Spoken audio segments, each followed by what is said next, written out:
Good evening. I'm going to bring you the video. I told you I'm sorry it's taking me so long. But this is the measurements for this wheel, and I'm going to somewhat put it together for you. The overall length, and it's not perfect. We just kind of put it together. But if you want to do, that's 29 inches right there. And the first hole is here on the back.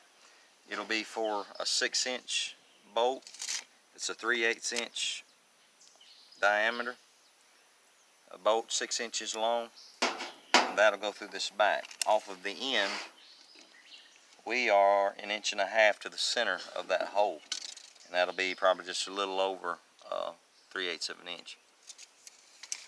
Alright, your next hole is, we've got it 10.5 inches to your next hole.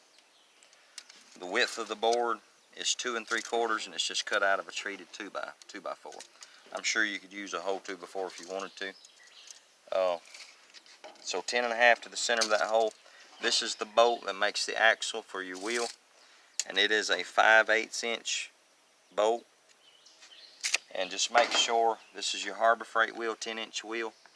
$6.99 at Harbor Freight. We did get ours for $4.99, and they had them on sale for $3.99 with a coupon. But I haven't seen that, and I know I said that in my other video, but I haven't seen it since. So we just caught them on sale.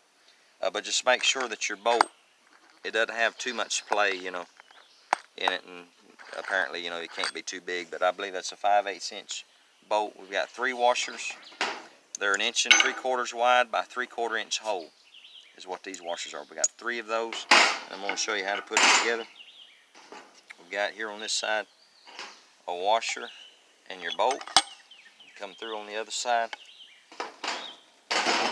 This part, we got another washer on this side, and your wheel goes on.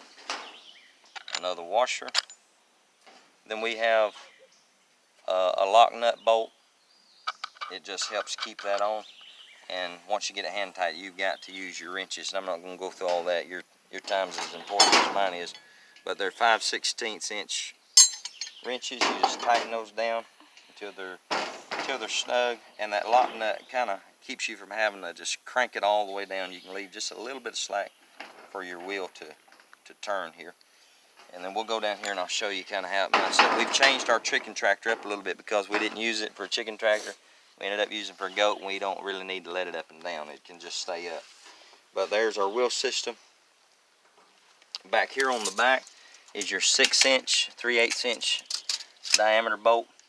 And you can use whatever size bolt you want to. And you just need it long enough to go through all of your wood, whatever you're using. Our back here is on the outside. This is on the inside. So then we put this board on the outside, and it makes up this gap in the middle. And we've taken the raising up and down part off of here. But you would want it probably 24 inches so you can grab it. Then you just bolt it in the middle. And you determine how high you want your tractor up off the ground by how far the center of that goes up and down. And you can experiment with that. And you know how you can watch, if you're watching this video and you don't understand why I've made this video, you can check us out, the Ultimate Chicken Tractor Wheel System. Check that video out, and you can see how the chicken tractor wheel system works in its original form. We appreciate you watching. Jesus loves you, and you have a good day.